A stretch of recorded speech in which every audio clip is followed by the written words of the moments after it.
पुंडलिक वरदारी विठ्ठल श्री ज्ञानदेव तुकाराम. सावित्रीबाई फुले पुणे विद्यापीठाच्या संत नामदेव अध्यासन आणि संत तुकाराम अध्यासन यांच्या संयुक्त विद्यमाने सुरू असलेल्या वारी विचारांची या कार्यक्रमात आपणा सर्वांचं स्वागत आणि आपणाला आषाढी वारीच्या हार्दिक शुभेच्छा. एकूणच आपण महाराष्ट्रातल्या संत साहित्याचा विचार केला. आपण तो प्रामाण्याच्या दृष्टिकोनातून करत होतो आणि मग अशा टप्प्यावरती आलो की संतांनी मराठी भाषेमध्ये ज्या ओव्या लिहिल्या, मुख्यत्वे करून ज्ञानेश्वर महाराज आणि एकनाथ महाराज, त्यांना प्रमाण मानलं गेलं आणि जे अभंग लिहिले त्या अभंगांनाही प्रमाण मानलं गेलं. आणि मुख्य म्हणजे अभंग हे सगळ्या संतांनी लिहिलेले आहेत. ओव्यांची हाताळणी ही ज्ञानेश्वर महाराजांनी ज्ञानेश्वरीत आणि एकनाथ महाराजांनी 11व्या स्कंदात भागवताच्या जरी केली असली तरी स्वतः परत त्यांनी स्वतःचे अभंग रचलेलेच आहेत. ज्ञानेश्वर महाराजांचे अभंग आहेत, एकनाथ महाराजांचे अभंग आहेत. म्हणजे सगळ्या संतांना सर्वसाधारण जर काय असेल फॉर्मच्या दृष्टिकोनातून, वाङ्मय प्रकाराच्या किंवा छंदोरचनेच्या दृष्टिकोनातून, तर ते अभंग आहेत. आणि म्हणून अभंग या छंदाला मराठीमध्ये अतिशय महत्त्वाचं स्थान आहे. कारण मराठीमधला तो पहिला काव्यमय आविष्कार आहे असं आपण म्हणू शकतो, निश्चितपणे म्हणू शकतो. आणि अर्थात ओवी, तर ओवीच्या बाबतीत असं म्हटलं जातं की महाराष्ट्रातल्या स्त्रिया दळण कांडण करताना दात्यावरती वगैरे ओव्या म्हणत असत. म्हणजे तसा त्या अर्थाने तो एक स्त्री गीताचा प्रकार आहे असं म्हटलं तरी चालेल. परंतु ज्ञानेश्वर महाराजांनी त्या ओवीला इतकी प्रतिष्ठा दिली की संपूर्ण अध्यात्म परंपरेमधलं हे ओवीच्या माध्यमातून व्यक्त करता येतं असं त्यांनी दाखवून दिलं. मग ज्ञानेश्वरी असेल किंवा अमृतानुभव असेल किंवा चांगदेव पासष्टी असेल. चांगदेव पासष्टी ही तर ओवीबद्ध पत्रच आहे असं आपण म्हणू शकतो. तर ही ओवी झाली. आणि अभंग, तर हे दोन्ही जे आहेत ना ते मराठी भाषेच्या मूळ प्रकृतीशी सुसंगत असे छंद आहेत.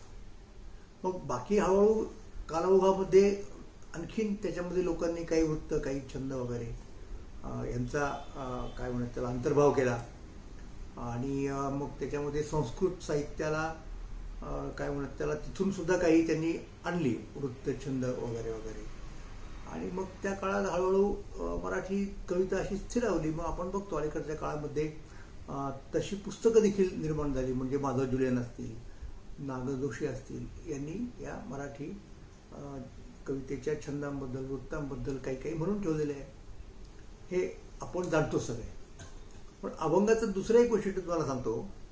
नाही, अभंग हा शब्द आला कसा? अभंग हा शब्द आला कसा? तर आपल्याला कल्पना आहे की 13व्या शतकामध्ये एक गाण्याची परंपरा सर्वत्र रूढ होती. शास्त्रीय संगीताचे म्हणूयात आपण. आणि देवगिरी हे त्या गाण्याचं एक केंद्र होतं.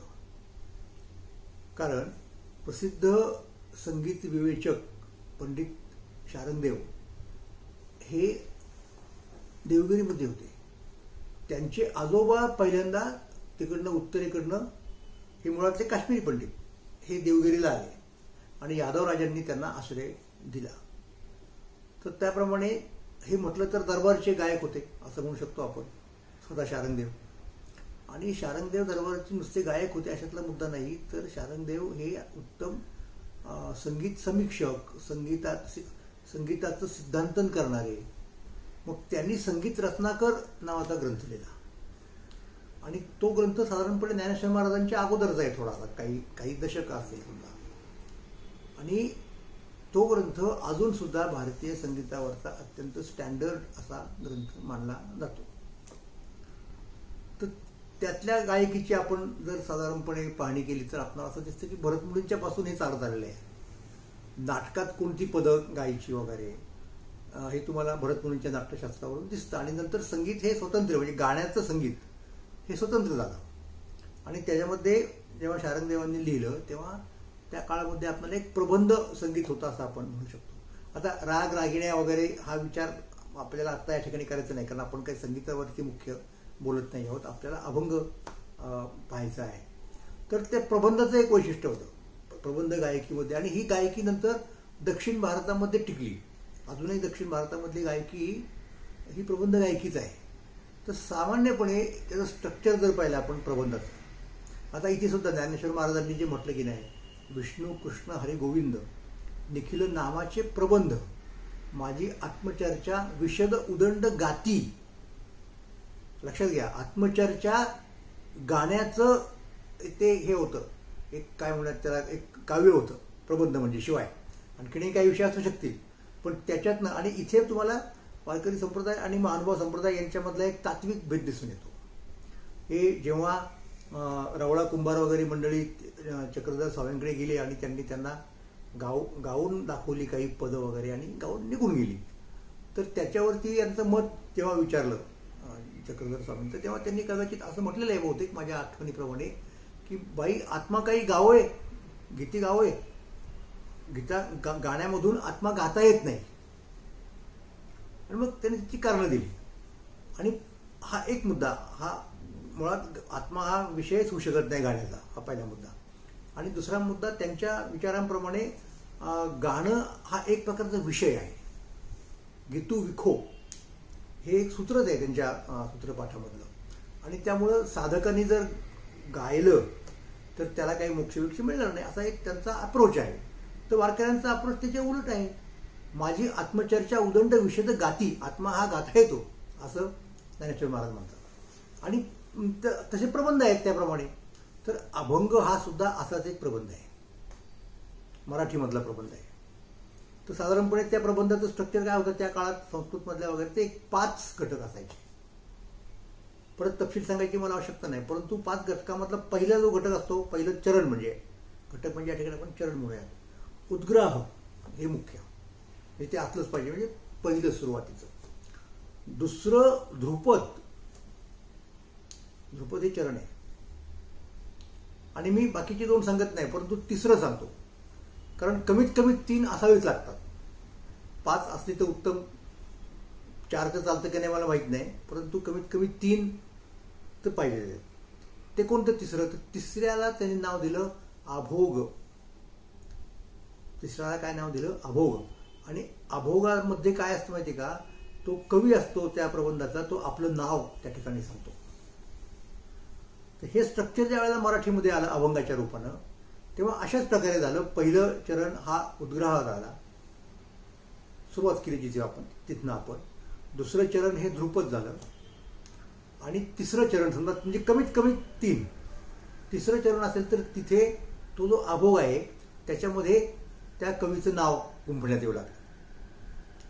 आता त्या तिसऱ्या, मग हा एवढा शास्त्रीय विचार काही वारकरी मंडळींनी केलेला नाही खरं म्हटलं तर.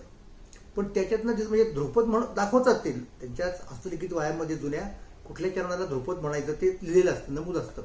पण मला असं समज आहे की ज्याला प्रबंधामध्ये अभोग म्हटलं गेलं त्याला हे अभंग म्हणतात.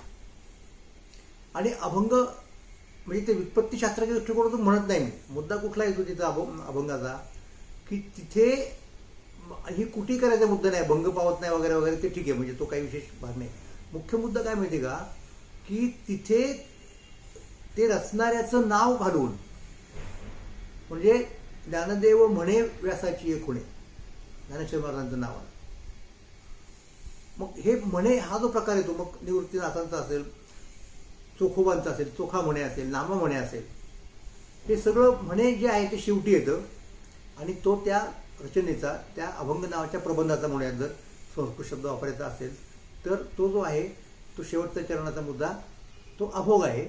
आणि त्यालाच त्याच्यात ते नाव घालणं म्हणजे त्यांनी सांगितलं की याला हे अभंग आहे. तर एक शक्यता अशी आहे की त्याच्यात नाव घातल्यामुळं त्या कवीचं नाव, लक्षात घ्या, कायमस्वरूपी स्थिर होतं, ते अभंग राहतं, असा कदाचित त्याचा अर्थ असू शकेल. आणि ही प्रक्रिया कुठे वर्णन झालेली आहे मला मी सांगतो तुम्हाला. लीळाचरित्रामध्ये एक अज्ञात लीळा येते आणि त्याच्यात बहुतेक त्या काळच्या कवींचं नाव आहे. मग ती कवी हेच के वारकरी संप्रदायातले ते माहीत नाही आपल्याला, म्हणजे असतील किंवा नसतील काही तो मुद्दा नाही, परंतु ते आपल्या आईवडिलांची नावं घालायची त्याच्यामध्ये अभंगामध्ये, असा मुद्दा आला, लक्षात आलं. म्हणजे आता आपल्याला बापरखमध्ये येऊन हे आईवडिलांची नाव आहेत एकनाथ ज्ञानेश्वर महाराजांची, ती त्यांनी अभंगात घातली. एकनाथ महाराजांनी एका जनार्दनी, एक गुरुचं नाव आहे, ते अभंगात घातलं. तर हे अभंग म्हणजे अशा प्रकारे ज्याच्यामध्ये कवीचं नाव गुंफलं गेलेलं आहे ते. मग आता ह्याच्यावरनं तुम्हाला आणखीन एक गोष्ट सांगतो ना, महत्त्वाची गोष्ट आहे की रामदेवराव यादवांच्या काळामध्ये एक महानुभाव कवी होता नरेंद्र नावाचा, आणि नरेंद्रानं रुक्मिणी स्वयंवर ग्रंथ लिहिला, काव्य आहे रुक्मिणीच्या स्वयंवराबद्दल. तसं पुढे एकनाथ महाराजांनी लिहिलं तसं ते काव्य आहे, आणि ते काव्य त्याने दरबारात वाचून दाखवलं.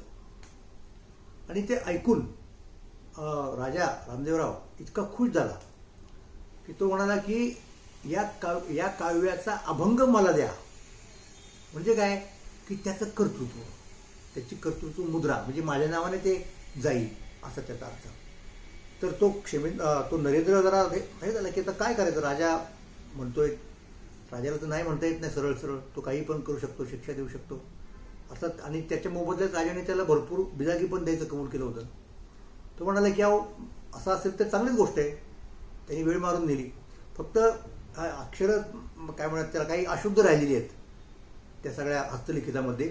मी घरी जाऊन ते नीट करून आणतो, म्हणजे राजाच्या नावाचा ग्रंथ म्हटलं ना त्याच्यात अशुद्ध राहून कसं काय चालेल, आणि तुमच्याकडे पाठवून देतो, असं तो म्हणाला. घरी गेला नरेंद्र. त्याचा आणखीन एक सालकवी म्हणाला, त्याचा भाऊ होता वगैरे, असं काहीतरी आहे आणखीन कुणी असते ते, आणि तिघजण होते बहुधा. आणि गेल्यानंतर त्यानं तसं काही केलं नाही शुद्ध वगैरे. एका रात्री ते परागंदा झाले. म्हणजे त्याला अभंग किती महत्त्वाचा वाटत होता, आपलं नाव. आणि हे या कवींना का वाटतं तुम्हाला त्याचं कारण सांगतो. म्हणजे विशेषतः आता हे जेव्हा ज्ञानेश्वर महाराजांचं येतं किंवा तुकोबांचं तुका म्हणे येतं, आणि काही लोकांनी तो मुद्दा आला ना की सालोमाला नावाच्या माणसाने काय केलं, तुकाराम महाराजांच्या अभंगात थोडा फेरफार केला आणि त्याच्यात आपलं नाव आलं सुरुवात केली तुका म्हणण्याच्या ऐवजी. तुकाराम महाराज अस्वस्थ झाले. त्यांनी त्याचा निषेध केला, खंत व्यक्त केली. असे अभंग आहेत त्या प्रकार, कालवनी विष केला अमृताचा नाश वगैरे वगैरे. तर काही समीक्षक महाराष्ट्रातले ते काय म्हणतात त्याला अस्वस्थ झाले की तुकाराम महाराज एवढे शांतीब्रह्म आणि एवढे पोचलेले आणि सगळ्याच्या पलीकडे गेलेले, आणि त्यांच्यासारख्या महात्म्याला शोभतं का असं त्याच्या नावाचा इतका विचार करणं वगैरे वगैरे. बरं, त्या काळात काही असा याचा काय म्हणतात त्याला राईटचा कायदा नव्हता अशा प्रकारे की सर्व अमक्या अमक्याचे स्वाधीन लेखकाचे वगैरे वगैरे असं काही नव्हतं ना. मग त्यांनी असं का करावं, तर त्याचं कारण या मंडळींना माहीत नाही की हे आपलं जरी नाव असलं तरी आपलं नाव हे गौण आहे. आपल्या मुखातून देव आपल्याला बोलवतोय, बोलवून घेतोय, ही त्यांची धारणा होती. म्हणजे तिथे ती प्रसादाची वाणी आहे. कवीश्वराचा तो आमासी विटाळ प्रसाद ओंगळ चिवडती. सालोमालो हा कवीश्वर आहे त्या काळात मान्य झालेला तुकाराम महाराजांच्या काळात. आणि तो काय करतो की आमची वाणी प्रसादाची वाणी आहे, देवाची वाणी आहे, तिच्यात ढवळढवळ करतो. हे मान्य नव्हतं. हा मुद्दा नावाचा नव्हता, लक्षात घ्या. ती पवित्र ईश्वरी वाणी आहे, ती अनेकांच्यासाठी प्रमाण आहे, आणि तिच्यात मागं पुढं करणं हे योग्य नाही. म्हणून तुकोबांचा रोष होता. त्यांना कुठल्याही स्वतःच्या नावाची वगैरे, कारण एका अभंगात त्यांनी म्हटले, आता येथे कैसा तुका, आता येथे कैसा तुका बोले शिका स्वामीचा. मी नाहीच आहे खरं तर, म्हणजे जरी माझ्या नावाने कवित्व हे जात असलं तरी मी नाही आहे, मी केवळ त्या माझ्या स्वामीचा शिक्का आहे. म्हणजे त्यांनी मला निवडलेले आहे. म्हणजे मी तुका म्हणे म्हणणं म्हणजे खरं तर पांडुरंग म्हणे असंच आहे ते एका अर्थाने. तर ही भूमिका या मंडळींची आपल्या स्वतःच्या कवित्वाकडे पाहण्याची होती, हे लक्षात घ्या. म्हणून ते तिथे अभंग खाली ती. आणि इतकं तुम्हाला सांगतो की बाकीचं सोडा, पेशवाईच्या काळामध्ये शाहीर मंडळी जी होती की नाही, त्यांची एकमेकात स्पर्धा चालायची. तर एका शाहिराने दुसऱ्यावरती एक आरोप केलेला आहे. काय आरोप केलेला आहे की इकडं तिकडं करतात आणि आपला अभंग घाली ती. म्हणजे आता लावणी म्हणजे अभंग नक्कीच नाही, पण तिथे अभंग याचा अर्थ असा की तिथे आपलं नाव घालणं, असा तो मुद्दा आहे. तर अशा पद्धतीने अभंग हे चालत आले, अभंग एका बाजूला. आणि त्यामुळे अभंगात ध्रुपदाला महत्व आहे, हे तुम्हाला सांगितलं. दुसरं चरण हे ध्रुपद सहसा असतं, सामान्यपणे असतं कदाचित. तर ओवी एका बाजूला आणि एका बाजूला अभंग. आता या सगळ्या प्रक्रियेमध्ये आपण जर महाराष्ट्राच्या कवितेचा इतिहास पाहिला तर आपल्याला असं दिसतं की अनंत बडवे नावाचे कवी होऊन गेले आणि त्यांनी एक फार अप्रतिम इतिहासच सांगितलेला आहे की या सगळ्या कवितेचे जे फॉर्म्स आहेत तर त्याच्यात त्यांनी काय म्हटलं माहिती का, सुश्लोक वामनाचा. वामन पंडितानं श्लोक लिहिण्यामध्ये पारंगतता मिळवली होती म्हणून सुश्लोक कोणाचा, तर वामनाचा. आर्या मयूरपंथाची. आर्या कुणी लिहावी, तर मोरपंतांनीच लिहावी, प्रश्नच नाही, म्हणजे याच्याबद्दल वादच असं कारण नाही. आणि पुढे ते काय म्हणतात माहिती का, ओवी ज्ञानेशाची. ओवीमध्ये परफेक्शन कोणाचं आहे, तर ज्ञानेश्वर महाराजांचं. आणि अभंगवाणी प्रसिद्ध तुकयाची. अभंगवाणी जर कोणाची असेल प्रसिद्ध, म्हणजे सगळ्यांना माहिती असलेली, सगळ्यांना मान्य असलेली, त्या अभंग रचनेमध्ये जर कोणाचं प्रभुत्व असेल तर ते अर्थात तुकाराम महाराजांचं आहे. म्हणजे वारकरी मंडळी कीर्तनामध्ये बहुतांशी अभंग तुकोबांचे घेतात. याचे पाठीमागचं एक कारण हे आहे, म्हणजे एक कारण मी मला वाटतं काल सांगितलं की सगळ्या संतांचा अर्क हा तुकोबांच्या अभंगात आलेला आहे, म्हणजे अगोदरच्या संतांच्या याचा अभंगांचा किंवा विचारांचा. आणि त्याशिवाय त्या अभंगामधलं इतरांच्या तुलनेत त्यांचं एक परफेक्शन आहे जे कोणाला गाठता नाही आलं कदाचित. हा त्या अनंत बडवे यांच्या मांडणीचा अर्थ आहे. त्यामुळे म्हणून अभंग हे महाराष्ट्रामध्ये फार प्रसिद्ध आहे. आता आपल्याला कल्पना आहे की उदाहरणार्थ 19व्या शतकामध्ये महात्मा फुल्यांनी तुकाराम महाराजांचे अभंग पुढे ठेवून त्या बरहुकूम एक वेगळी रचना केली. तोच छंद आहे आणि त्यासाठी फुल्यांनी गाथेची कितीतरी पारायणे केली असं फुल्यांचे चरित्रकार पंढरीनाथ पाटलांनी सांगितलेलं आहे. कुठेतरी अशी सूचना दिली की फुल्यांच्या अभंगांचा एक गाथा काढा म्हणून त्या कवितेचा त्या काळामध्ये. पण फुले काय करतात, आपल्या अभंगांना अखंड असं नाव देतात एक वेगळेपण दाखवण्यासाठी.